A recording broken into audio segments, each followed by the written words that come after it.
There's been an interesting political development, I should mention to you too. And I really want your side on it because they're saying that I've had a sex change by virtue of the fact that I've transformed my body into someone else's and it's another guy. So I had a sex change from being a guy to being another guy in the eyes of the church and in the eyes of the government. I can't even do my taxes because there isn't a box that says guy turned into another guy. From a male to a male, there was no Yeah. sex change. Well, that's what I didn't think so either. And so this is what's so surprising here on Take Two Plus. The following may contain harsh language, poorly communicated ideas, and does not reflect the opinions of iHeartRadio. We are today brought to you by a very special company, and this is the Celebrity Skin. This is the... I'm not sure what this is called.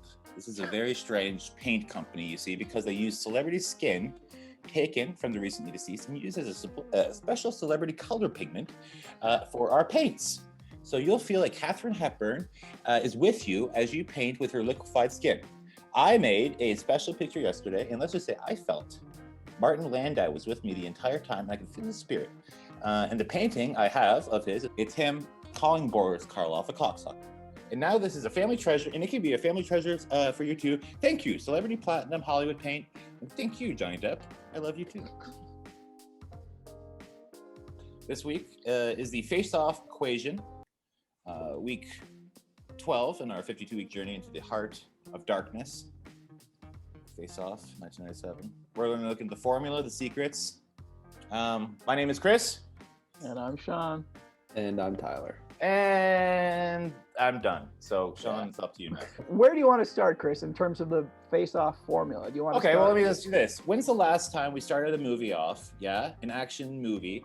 Child murder? Well, okay, this is what makes Face-Off different. It's normally like the wife or like maybe a mother or something, you know. The love interest would be killed and the man must avenge. Yes. Or spends the next few years, like 6 years later in the case of Face-Off. Sure.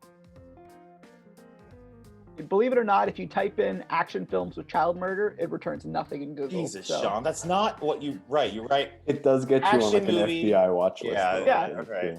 Yeah, sure it does. Here we go.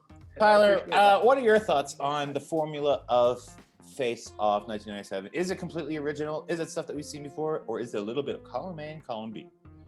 It's a little bit of column A and a little bit of column B, but it does the smart thing of putting like your biggest, well, after the child murder, of putting your hugest action sequence right at the beginning of your movie, basically. The first 20 minutes is the final act, climax of a movie. Yeah, it's pretty impressive. Yeah. But if we look back at other films that came out a year before this movie, maybe we can try and figure out if we were prepared for what the Face-Off would bring to us, right?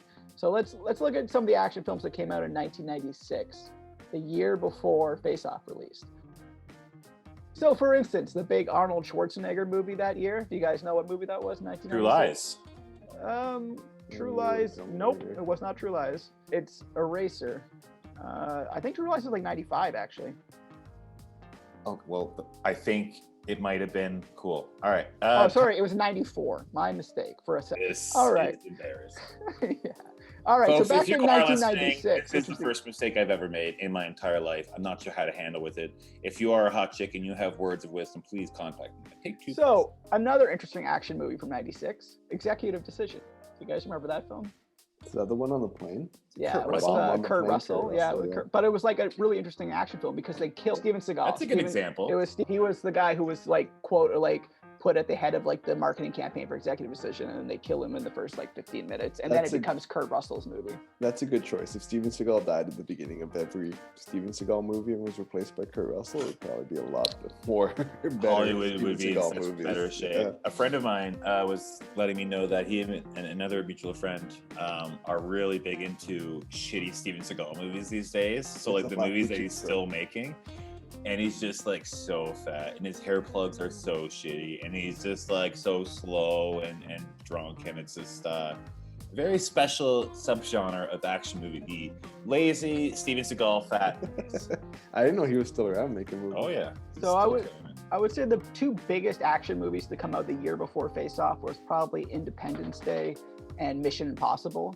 Neither one of those really influences or informs Face Off. Maybe Mission Impossible slightly, just The because Rock of might like. have come out then too, don't it? Actually, you're right. Sorry, The Rock also did come out that year. You're right. That would be the third. That's biggest a one. that's a face-off-esque film. Yeah, Like, yeah, but that's a- probably Nicolas Cage baggage that you're bringing with you in terms of. Very And stylized. Michael Bay too is very like, fuck it, let's just go for what looks awesome on screen, and who cares if it's realistic. Yeah. They don't let plot get in the way of their movie. Yeah.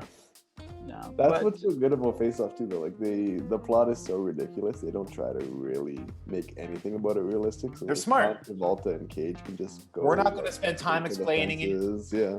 The one that probably did influence Face Off the most was probably the film that the director John Woo himself made that year, which was Broken Arrow, right? Because that also has John Travolta in it. So he probably made that film and realized, because John Travolta is the bad guy in that film, that he could then use. I mean, again, now John Travolta has not really been a bad guy much up to this point. Like maybe a very odd occurrence, but he's mostly like Hollywood's darling guy, and he's also in a bit of a career renaissance because of Pulp Fiction, right? Well, where he does kind of play a bad guy. Kind of. He's like an anti-hero. I mean, there's no real bad guys and good guys in that film. Yeah, you Um, still root for him. Yeah, I would say you root for him more than any other character in the movie other than Bruce Willis. But I uh, like Bruce Willis in that movie. in He's Pulp like an Fiction, asshole. he's Yeah. like the closest thing to a hero in Pulp Fiction, without a doubt. He just seems like he is kind of the quiet kind of cowboy, I guess. Zed's dead, baby. Zed's dead. John Travolta, too, if I remember Broken Arrow correctly, is like really outlandish as well. He's like, you know, take it easy around the nuclear weapon, please, and stuff. And you know, he has those stupid one-liners, and he's, you know, playing the ultra hip, cool terror. You know, Yeah, for sure. not too Like, many ultra cool terrorist movies these days. But Yeah.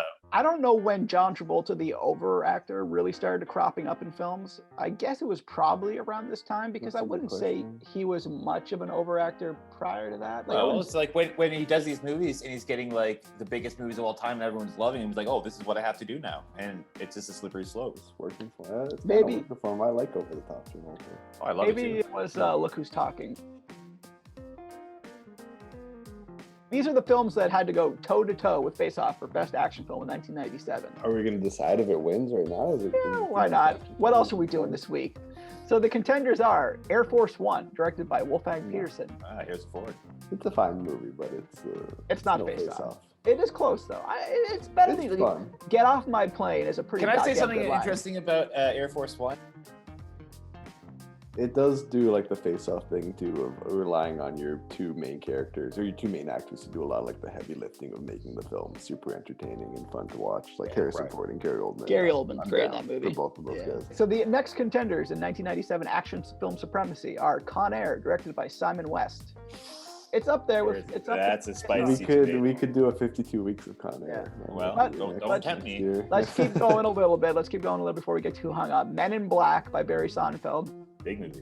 Not It's not a good fun enough. movie. I don't know if it holds up though. I haven't gone back. Spawn, directed by a guy who's never directed another film in his life, so I'm not even going to bother saying it. Todd McFarlane. He's the writer of the comic, not the director of the film. Speed 2, Oh. Cruise Control, directed somehow by John DeBont, the same guy who directed the first one. He directed the second one. It's Yeah, so that must have terrible. just been a Oh, payday. the Ah, It leeches. was so bad, so bad. Willem Dafoe's in that one, right? Yeah. That's the only part of the He's movie I leeches. remember is the leeches with Willem Dafoe. Yeah. So that actually Keep worked me well. alive. The next contender would be Starship Troopers by Paul Verhoeven. That's a sweet movie though. That's a really fun. It film. is- It's probably a better film than Face Off is, but is it a better action film? Probably. Well, not. it's a political commentary film. Yeah. It has action in it, but it's yeah, very. it's a sci-fi film more than it is action, right? But yeah. The next contenders would be The Fifth Element by Luc Besson, another sci-fi action film with Bruce Willis, and that's also a really good and probably a little bit underrated film. It's a I sweet actually movie. I would don't really agree. think of that when I think of action movies though. Like, I guess No. it is. I just don't really think of it. I think they have like two shots of her jumping from like one building to another. Yeah, Onto, remember like, that a flying outfit, car. outfit she's wearing? I was gonna say that I was wearing the very same outfit last night. You didn't want to bring up Batman and Robin as a potential Oh, contender. Get the fuck out of here. No. Yeah, you like that movie. I don't like that movie. I will watch it because it's so stupid and makes me laugh, but I don't like it. There's also Mortal Kombat Annihilation. Do you know how terrible that movie was? Like, it was honestly the first movie I ever watched as a kid, and was like, this is a piece of shit.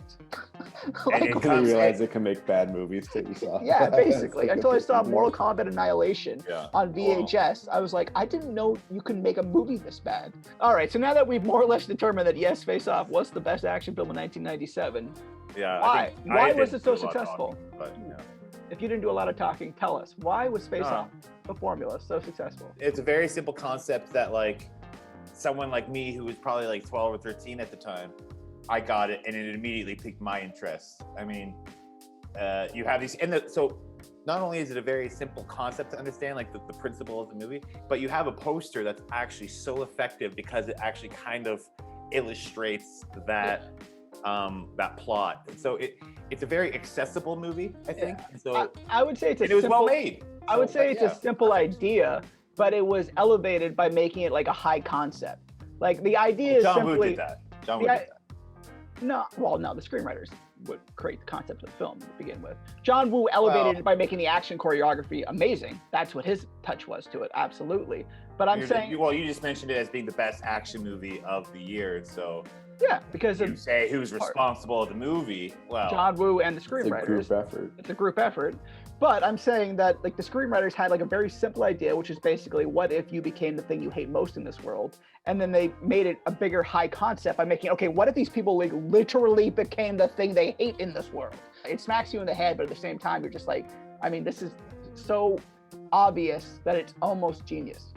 okay, you have apparently this genre in the 90s where people are being mistaken for other people. Like, And I mean, you could go back to North by Northwest to do Mistaken Identity. Like, it's Big definitely Lebowski, Galaxy Quest, Yeah. Being There, Three Amigos, Life of Brian, The Man Who Knew Too Little. It's a But- genre. It's like one but this person is also, pretending to be like- another person. This is also like a body switch movie too. Well, Like yeah. it's something you normally reserve for comedies, like Freaky Friday type movies. Yeah. You don't really It's see like- that in action. So It's- that's a difference then. it's Mistaken Identity multiplied by Body Swap plus John Woo action. So it's just like this amazing. Equals like, Face Off. Yeah, Equals Face Off. basically what it Plus the fun of seeing like two super famous actors at the time somewhat doing impressions of each other for 90 minutes. and both of these actors are basically at like the top of their game when this film is released, right? Like, I mean, Nicolas Cage is Yeah. a little more arguable, but Travolta definitely. This is like peak Cage Yeah. popularity at least. And Travolta. Like, he doesn't come back from this, I don't think. Except for Battlefield Earth, obviously. That's just in his Show own. him the clip, Johnny. I bet you John Travolta watches that movie every night before he goes to sleep. Just do it for Elron, Johnny. Do it for the man.